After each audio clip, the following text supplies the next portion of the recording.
નૂરજહાબેન ડિમોલેશનમાં તમારા મકાનો પડ્યા છે. રાત્રે તમે બાલ બચ્ચાને લઈને કઈ રીતે રાત કાઢી હતી, કઈ રીતે તમે આશરો મેળવ્યો છે ને ખાવા પીવાની શું વ્યવસ્થા હતી? અમે જ્યાં દિવસે રાત જેથી અમારે કહી ગયા કે 11 વાગે ખાલી કે અમે રાત આખી 12 છોકરાઓને લઈને સામાન લઈને અમે બહાર પડ્યા રહી. અમને નથી કોઈ ખાવાની વ્યવસ્થા કે એમને કાંઈ કર્યું. એમને બહાર રજડતા અમે છોકરાઓને લઈને બહાર શેરીમાં આટા મારતા હતા, ફરતા હતા, બેઠા હતા. કોઈ અમને કાંઈ સહાય આપી નથી, કોઈ અમને મદદ રૂપે કોઈ અમને નથી કીધું કાંઈ.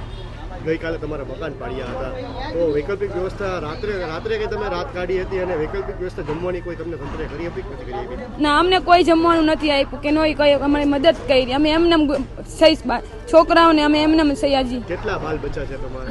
3 બાબા. પરિવાર તમારો 5 જણા. પતિ શું કામ કરે છે? કેટલા પતિ મજૂર કામ કરે. કેટલા વર્ષ તમે આ વિસ્તારમાં રહો છો? 20 વર્ષ થયા. એક કહેવાય તમારું સપનાનું ઘર છે હવે પાડી દીધું છે.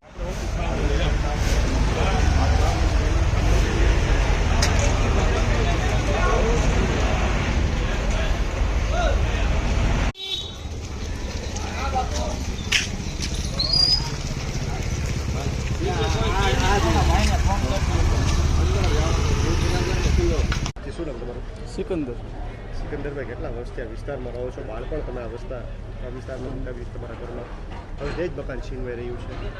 સાહેબ બધું મકાન વયા ગયા અમારા, હવે કાંઈ રહ્યું નહીં અમારી પાસે, તો બધું છીનવી લીધું. શું તમારું કામ શું કરો છો? મજૂરી કામ કરવું, 3 છોકરા 5 જણાનું પેટ એકલું ભરવું.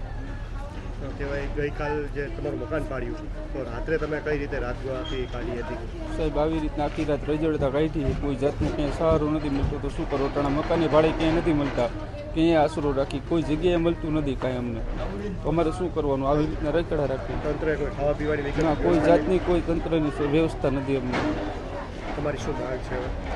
એક ખાલી અમને કોટર આશરો દઈ દે ને તો અમે ગમે ત્યાં પડ્યા રહીએ, આશરો કોટર આપી દે ને તોય ગમે.